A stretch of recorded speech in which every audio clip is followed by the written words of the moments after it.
বিসমিল্লাহির রহমানির রহিম। ঘুরে ফিরে ছবি তুলে আর সুন্দর জায়গার ভিডিও করি। বৃষ্টির দিনে চন্দ্রনাথ পাহাড় ট্রেকিং, হাত দিয়ে মেঘ ধরা 120 ফিট পাহাড়ের চূড়ায় ওঠা, ঝর্ণার সাথে আলিঙ্গন করা, মানে ঝর্ণার একেবারেই বুকের ভিতরে যাওয়া, সাগর পাড়ে এসে একটি বিকাল সুন্দরভাবে উপভোগ করা।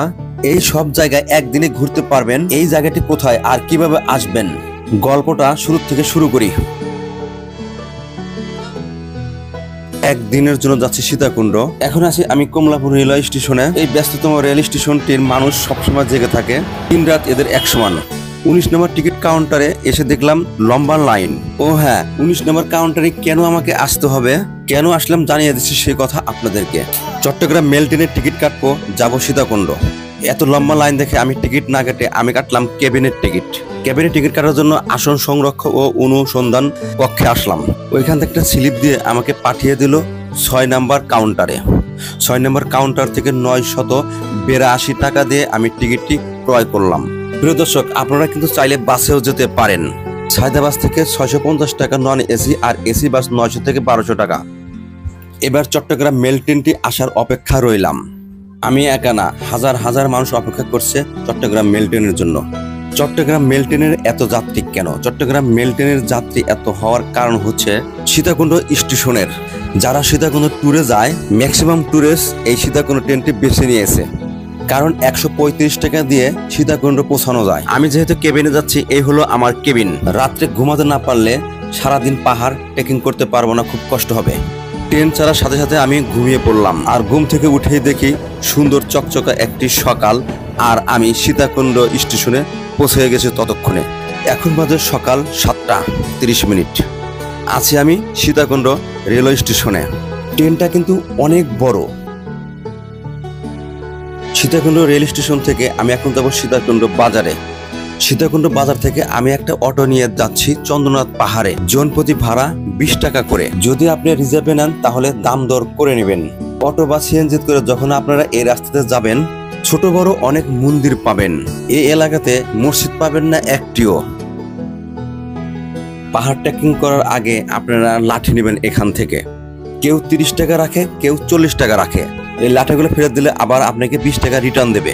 এখানে অ্যাংলেট আছে, 2 পিস অ্যাংলেটের দাম 40 টাকা। কেউ পাহাড়ে ওঠার আগে এসব দোকান থেকে পানির বোতল কিনে নিতে পারেন। পাহাড়ের দোকানগুলোতে পানির দাম বেশি।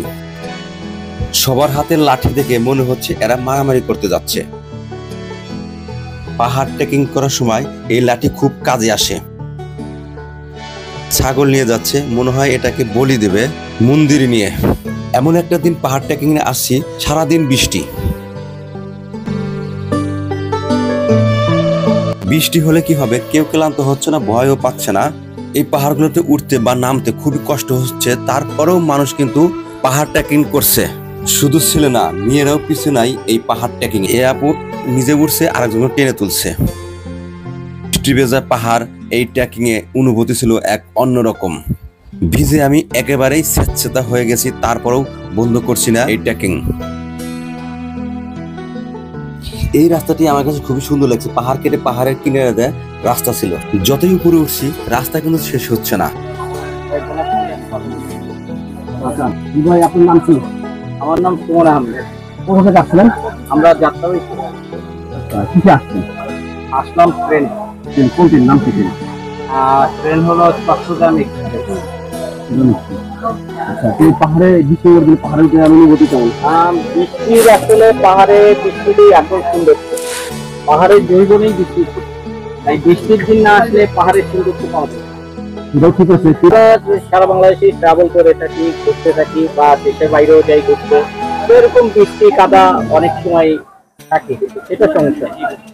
আর নেপালে এভারেস্টের ফার্স্ট বেস ক্যাম্প পর্যন্ত গেছি, এর চেয়ে বেশি পিছল, এর চেয়ে বেশি খারাপ পাহাড়। তো অনেকের জন্য সমস্যা, এরকম নারী শিশু তাদের জন্য, কিন্তু ইয়ং জেনারেশনের জন্য কোনো সমস্যা। বাইরে দেখতে অনেক সুবিধা আছে, তবে এরকম দোকান পাবেন আপনারা। পানি, জুস, শরবত, শশা, এই ধরনের খাবার কিনতে পারবেন এখান থেকে। পাহাড় ট্রেকিং করতে গিয়ে সবাই রেস্ট নিচ্ছে একটু একটু করে। হাঁটুর জোর থাকতে পাহাড় ট্রেকিং করো, আর সময় থাকতে ঘুরতে বেরিয়ে পড়ো। পরে টাকা থাকবে, শক্তি থাকবে না, হাঁটুর জোর থাকবে না। আমরা কিন্তু প্রথম পাহাড়টি জয় করে ফেলেছি। এই পাহাড়ের উপরেও আছে একটি মন্দির। আমাদের দেশে কিছু কিছু মেয়েরা সত্যি খুব সাহসী। এই পাহাড়ের চূড়ায় উঠতে কি পরিমাণ যে কষ্ট হয়, যে উঠছে সেই বুঝতে পারছে। পাহাড়ে উঠে মেঘগুলো হাত দিয়ে ছুঁতে পারছি। আমরা এখন সবচেয়ে বড় পাহাড়ে আছি, যে পাহাড়ের উপরে হিন্দু ধর্ম ভাইদের বড় একটি মন্দির রয়েছে। পাহাড়ে উঠতে এত কষ্ট হয়েছে, সকল কষ্ট ভুলে গেছি পাহাড়ে ভিউ দেখে। কি পরিমাণ সুন্দর লাগতেছে এটা ক্যামেরার ছোট্ট লেন্সে দেখে কিংবা মুখের কথা বলে কাউকে বোঝানো যাবে না। এর পুরোপুরি সৌন্দর্য উপভোগ করতে চাইলে আপনাদেরকে এখানে আসতে হবে। বেশ কয়েকটা সিঁড়ি দিয়ে মন্দির থেকে নেমে আসলাম, এটা বটতলা। যারা পাহাড় ট্রেকিং করতে করতে ক্লান্ত হয়ে গেছেন, ইচ্ছা করলে তারা এই সিএনজি করেও নেমে যেতে পারেন। আমি ক্লান্ত হয়ে পড়ি নাই, তাই হেঁটেই উপভোগ করতে চাচ্ছি এই সৌন্দর্য। এখন আছি আমরা ঝর্ণার সন্ধানে। ফাইনালি আমরা সহস্র দ্বারা ঝর্ণাটি পেয়ে গেছি। যেহেতু আমরা কারো হেল্প নিচ্ছি না, অর্থাৎ আমরা কোনো সিএনজি বা অটো রিক্সা করে আমরা ঘুরছি না, আমরা নিজেরাই খুঁজে বের করছি কোন ঝর্ণা কোথায় আছে। আমরা এখান দিয়ে সহস্র দ্বারা ঝর্ণার কাছে যাচ্ছি। ফাইনালি ওয়াও, কি সুন্দর ঝর্ণা! পানি যেন আসছেই না। প্রচন্ড বৃষ্টি হওয়ার কারণে ঝর্ণার পানিগুলো ঘোলা দেখা যাচ্ছে। এই ভ্রমণের সকল খরচ, সকল ইনফরমেশন আমি ডেসক্রিপশনে দিয়ে দেব, আপনারা ইচ্ছা করলে ওখান থেকে দেখে নিতে পারেন। এইখানে একটি দুঃখজনক ঘটনা ঘটেছিল, যে ওই পাশে যাদেরকে দেখতে পাচ্ছেন ওনারা কিন্তু বন্দী হয়ে গেছে। ওনারা সুপ্ত দ্বারা ঝর্ণা দেখতে গিয়েছিল। যখন যায় তখন এই জিরিপথে পানি ছিল খুবই কম। এখন প্রচন্ড বৃষ্টির কারণে এটা এখন নদীতে উপরান্ত হয়েছে, যেখান থেকে খুবই কষ্টকর কাজ। দুঃখজনক বিষয় হচ্ছে এটা, ওই পাশে কিন্তু একটি ছোট বাচ্চা এবং একটি মহিলা মানুষ আছে। তারা কিভাবে আসবে? এক সাহসী ভাই বাচ্চাটাকে তার পিঠের সাথে বেঁধে রওনা দেওয়ার জন্য চেষ্টা করলো, কিন্তু সেখানেও একটি ঘটনা ঘটে গেল। গাছের শেকড়টি ধরে আসার চেষ্টা করছিল, সেখানে এত স্রোত গাছের শেকড়টি ছিঁড়ে গেল। এই দৃশ্য দেখে তার মা কিন্তু ঝাঁপ দিয়েছিল, কিন্তু দুইটা ভাই তার মাকে আটকে রেখেছিল। মানুষ পার্কে প্রবেশ করে সিধা পথ দিয়ে, আমরা উল্টা পথ দিয়ে প্রবেশ করেছিলাম।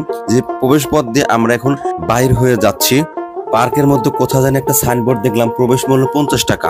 কোন এন্ট্রি ফি ছাড়া আমরা পুরো পার্ক ঘুরে বেড়ালাম।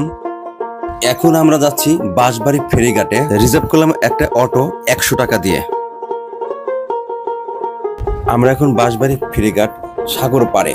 চন্দ্রনাথ পাহাড় ঘুরে, ঝর্ণা ঘুরে আমরা এখন সাগর পাড়ে বিকাল বেলা। সাগর পাড়ের এই দৃশ্যটা আমার কাছে খুবই ভালো লাগছে। এই ভাইয়েরা একজন আরেকজনকে বালুতে ঢেকে দিচ্ছে। সাগর পাড়ে আইসে আমার মাতাল মাতাল লাগে। এইরকম দৃশ্য দেখলে মাতাল মাতাল সবারই লাগবে। নতুন করে উত্তম সুচিত্রার জুটি দেখলাম সাগর পাড়ে এসে। প্রিয় দর্শক, একদিনের জন্য সীতাকুণ্ডে এসে যা যা দেখলাম আমার কাছে খুবই ভালো লেগেছে। আপনাদের কাছে কেমন লেগেছে কমেন্ট বক্সে জানিয়ে যাবে। সময় শেষ হয়ে গেছে, এবার সীতাকুণ্ড থেকে আমার বিদায় নেওয়ার পালা। যে তথ্যগুলো বলতে পারলাম না সেগুলো ডেসক্রিপশন বক্সে দেওয়া আছে। আল্লাহ হাফেজ।